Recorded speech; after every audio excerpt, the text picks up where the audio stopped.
इस वक्त की बड़ी खबर आपको बता रहे हैं। पटना के फैजल खान कोचिंग विवाद मामले में गोलीबारी के मामले में गिरफ्तार रोशन आनंद को अब कोर्ट से जमानत मिल गई है। 12 दिन बाद वो बेऊर जेल से बाहर आएंगे और इस बीच रोशन आनंद के समर्थकों में उत्साह देखने को मिल रहा है। वहीं दूसरी तरफ रोशन आनंद के भाई की नेपाल में संदिग्ध मौत के कारण अब कई तरीके के सवाल भी उठ रहे हैं और साथ ही साथ फैजल खान को भी शिकंजे में कसा जा रहा है। तो क्या कुछ चल रहा है इस कोचिंग मामले में, आपको बताएंगे। मेरे साथ ज्यादा जानकारी के साथ जुड़ रहे हैं मेरे सहयोगी नवेंदु जी। सर, क्या कुछ चल रहा है? अब रोशन आनंद को जमानत मिल गई है, तो अब क्या होगा? देखिए, रोशन आनंद को ऐसे समय में जमानत मिली है जब उनके परिवार पर इस वक्त सबसे बड़ी समस्या आ गई है। रोशन आनंद के भाई प्रिंस यादव की अचानक मौत ने पूरे बिहार में हड़कंप मचा दिया। और मौत हुई कहां? नेपाल में। मौत कैसे हुई, किस परिस्थिति में हुई, क्या ये हत्या है, क्या ये खुदकुशी है, ये सब जांच का विषय है और आने वाले समय में इस पर से पर्दा उठेगा। फिलहाल पोस्टमार्टम रिपोर्ट को लेकर लोगों में हलचल है और जब तक पोस्टमार्टम रिपोर्ट आता नहीं है तब तक इस मामले पर अभी पर्दा नहीं उठेगा कि आखिर मौत कैसे हुई। लेकिन मौत को लेकर सवाल इसलिए उठ रहे हैं क्योंकि रोशन आनंद के साथ इस केस में उनके भाई प्रिंस यादव को भी आरोपी बनाया गया था और गिरफ्तारी की डर से वो नेपाल चले गए थे और वहां अपने दोस्तों के साथ थे और उस बीच में उनके करीब 5-6 दोस्त हैं, वहां पर उनकी हत्या जान चली गई। अब कई लोग कह रहे हैं कि ये तो सीधे तौर पर हत्या है। लालू प्रसाद यादव के बड़े बेटे तेज प्रताप यादव ने खुलेआम बयान दिया है कि ये हत्या है और ये फैजल खान ने कराई है। इसके बाद और ज्यादा माहौल जो है वो गर्माता हुआ नजर आ रहा है, लगातार सवाल उठ रहे हैं। वहीं अचानक से रोशन आनंद की जमानत होती है, ये भी अपने आप में एक बहुत बड़ी खबर है क्योंकि पिछले कुछ दिनों से लगातार उनके जो स्टूडेंट्स हैं वो लगातार पटना की सड़कों पर प्रोटेस्ट कर रहे थे और रोशन आनंद की रिहाई की मांग कर रहे थे। कोर्ट ने अब बिना शर्त उन्हें जमानत दे दी है। उनके जो वकील हैं रमाकांत शर्मा, उन्होंने पैरवी की और इस पूरे मामले में रोशन आनंद को जमानत दिलाई है। रमाकांत शर्मा का साफ साफ कहना है कि इस मामले में कोर्ट ने बिना शर्त उनको जमानत दी है, अब जेल जाने का कोई खतरा नहीं है। लेकिन आप देखिए कि एक बार में परिवार पर कितनी बड़ी मुसीबतों का पहाड़ टूटा है कि एक भाई जेल में था और दूसरे भाई की मौत हो जाती है। अब रोशन आनंद परिवार से मिलने के लिए जा रहे हैं, अंतिम संस्कार होगा, उसमें शामिल होंगे। लेकिन ये वाकई में बहुत कुछ सवाल छोड़ गया है और अब खान पर जो है सस्पेंस गहराता जा रहा है। बहुत सारे लोग खान पर सीधे तौर पर सवाल उठा रहे हैं। सोशल मीडिया को आप देखेंगे तो उस पर सीधे सीधे लिखा जा रहा है कि ये सब फैजल खान ने कराया है। तो अब जांच में सारी चीजों का पता चलेगा। लेकिन फिलहाल बड़ी खबर यही है कि रोशन आनंद की जमानत हो चुकी है और अब उनके भाई का पोस्टमार्टम किया जा रहा है। पोस्टमार्टम रिपोर्ट सामने आएगी तो फिर बहुत सारी चीजों पर से पर्दा उठेगा। इसी बीच पप्पू यादव ने सहरसा के उनके घर का दौरा किया है, वहां पहुंचे हैं, संवेदनाएं व्यक्त की है और निष्पक्ष जांच की मांग उठाई। सर, खान सर ने भी एक वीडियो पोस्ट किया है जिसमें साफ उन्होंने दुख जताया, लेकिन शक की सुई तो उन पर ही लटक रही है। देखिए, अभी जब तक जांच नहीं हो जाएगा हम डायरेक्ट ये नहीं कह सकते हैं कि ये मामला जो कुछ हुआ, ये घटना जो हुई वो खान ने करवाया है, क्योंकि ये जांच का विषय है और पुलिस प्रशासन जांच करेगी, फिर मामला कोर्ट में जाएगा, जो भी वहां से चीजें आएंगी उसके बाद ही ये बताना पॉसिबल हो पाएगा कि आखिरकार ये घटना हुई कैसे। अब उनके दोस्त जो हैं प्रिंस यादव के, वो दावा कर रहे हैं कि पिछले कुछ दिनों से वहां लगातार पार्टियां चल रही थी, ये बीमार थे और दवाइयां ले रहे थे। अब वो दवाई किस चीज की थी इसे लेकर खुलासे नहीं हुए हैं। तो बहुत सारे सवाल जो हैं अब तैरने लगे हैं और इन सवालों के जवाब पोस्टमार्टम रिपोर्ट आने के बाद मिल सकते हैं और पुलिस की जांच में भी बहुत सारी चीजों का पता चलेगा।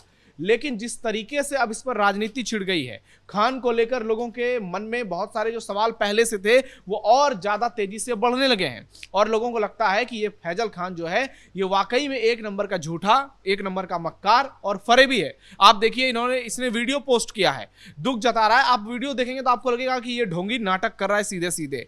ये जिस तरीके से दुख जता रहा है, कह रहा है कि हम परिवार के साथ खड़े हैं, जहां तक जरूरत होगी मदद करेंगे। आज अगर इसने इतना ड्रामा नहीं किया होता तो रोशन आनंद जेल में नहीं होते। इतना कुछ पिछले 10-12 दिनों से चल रहा है लगातार। इन सब चीजों का जड़ जो है वो फैजल खान ही है। भले ही कोर्ट ने उसकी गिरफ्तारी पर रोक लगा दी है, लेकिन जिस तरीके से दोनों इंस्टीट्यूट के बीच में वर्चस्व की लड़ाई चली और फिर दोनों के छात्र, दोनों के लोग आमने सामने हुए, फिर मामला इतना ज्यादा गंभीर हो गया कि गोलियां तक चला दी गई। फिर रोशन आनंद जेल गए और खान की गिरफ्तारी की मांग उठी, लेकिन खान तो जरूरत से ज्यादा होशियार है तो उसने किसी तरह से अपनी गिरफ्तारी बचा ली। लेकिन उसके बाद से जो सवालों का बौछार हो रहा है रोशन आनंद की स्टूडेंट की तरफ से कि ऐसा क्यों हुआ कि एक तरफा कार्रवाई हुई, क्या पुलिस ने इसमें जल्दीबाजी कर दी, बहुत सारे सवाल हैं। लेकिन फिलहाल प्रिंस यादव की मौत ने खान पर जो है शक और ज्यादा गहरा दिया है और खान जो है अब लोगों के मन में वो चुभने लगा है। लोगों को लगता है कि ये सिर्फ पढ़ाने वाला नहीं है, ये एक नंबर का ड्रामेबाज, नौटंकीबाज, ये सिर्फ और सिर्फ अपनी इमेज को बेहतर करने के लिए इस तरीके से लोगों को बेवकूफ बनाता है। वही तेज प्रताप यादव कह रहे हैं कि हमको खान वान से हम नहीं जानते हैं, हमको इसका कोई मतलब नहीं है, हम इसका समर्थन बिल्कुल भी नहीं करते हैं। सीधे तौर पर हत्या जो है खान ने कराई है। तो अब जांच में सारी चीजों का पता चल पाएगा, लेकिन सवालों का अभी जो फहरिस्त है वो बहुत लंबी है और इसे लेकर बार बार अब पूरे बिहार में लोगों के जहन में बहुत तरीके के सवाल उठ रहे हैं कि प्रिंस यादव को इसमें क्यों आरोपी बनाया गया। जब मामला रोशन आनंद और खान के बीच में था, प्रिंस यादव कहां से आए और स्थिति इतनी गंभीर हो गई कि प्रिंस यादव को नेपाल भागना पड़ गया और नेपाल भागा और वहां पर अचानक से मौत हो जाती है। तो अब इस पर बड़े पैमाने पर जांच की मांग की जा रही है, चाहे पप्पू यादव हो या फिर रोशन आनंद के परिजन हो। जब जांच हो जाएगा तभी सारी चीजों का खुलासा होगा और उसके बाद ही पुलिस फिर किसी नई सफलता पर पहुंचेगी। सर, इस मामले में जिस तरह से फंसे हैं, इससे पहले फैजल खान की पॉपुलैरिटी खासतौर पर स्टूडेंट्स के बीच में देखी जा रही थी, लेकिन जब अब जांच का दायरा बढ़ रहा है, नई नई कड़ियां सामने आ रही है, तो क्या अब कोई ऐसा खुलासा होगा जिससे फैजल खान और फंस सकते हैं? देखिए, खुलासे बहुत सारे हो सकते हैं। अभी कल ही एक और वीडियो वायरल हुआ है खान को लेकर, जो कि गर्ल्स हॉस्टल का है या उसके कोचिंग का है। वहां पर लड़कियां अचानक से भागती हैं, गोलियों की आवाज आती है, तो उसको लेकर भी सोशल मीडिया पर सवाल उठाए जा रहे हैं। वैसे ही खान पर इस वक्त जो है सबसे ज्यादा लोगों को शक है कि ये आदमी पढ़ाता कम है, ये दलाली ज्यादा करता है, ये दुनिया भर की बातें ज्यादा करता है। आधे घंटे 1 घंटे की क्लासेस में ये भारत पाकिस्तान से लेकर मीडिया और इंटरनेशनल मुद्दों से लेकर तमाम चीजों पर बोल देता है। पढ़ाने के अलावा ये सब कुछ करता है। उसके बाद इसके केवल 75-76 बच्चे पास होते हैं और ये 12,000 का रिजल्ट होने का दावा करता है। तो आप देखिए, जो व्यक्ति इतना झूठ बोलता है और क्या इसकी ये इस तरह से मैनेज कर रहा है अपने आप को कि बहुत सारे यूट्यूबर जो हैं वो खुलकर इसके समर्थन में आ गए हैं और कह रहे हैं कि कई लोगों ने, कई मीडिया वाले ने खान सर को फैजल खान बना दिया। अब बताइए, इन बेवकूफ़ों को कौन समझाए कि खान सर कोई उपाधि नहीं है, भारत के राष्ट्रपति ने नहीं दी है, भारत के संविधान या प्रधानमंत्री ने नहीं दी है, इस देश के लोगों ने नहीं दी है। कुछ जो बच्चे हैं उसके लिए खान सर होंगे, आम लोगों के लिए वो फैजल खान ही है।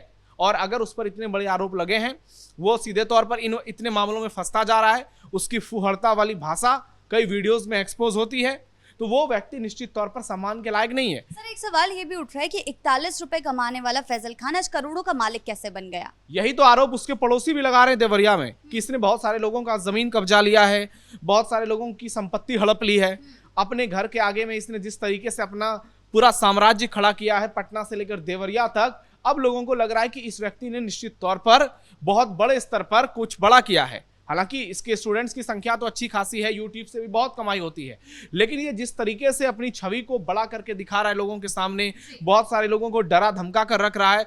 शायद हो सकता है तेज प्रताप यादव इसलिए कह रहे हो कि जो है ये हत्या खान ने कराई है सीधे तौर पर। तो अब बहुत सारी राज जो है वो पुलिस जांच में ही खुलेगा। बहुत सारे सस्पेंस से पर्दा तभी उठेगा जब इस मामले की पूरी तरह से निष्पक्ष जांच हो पाएगी।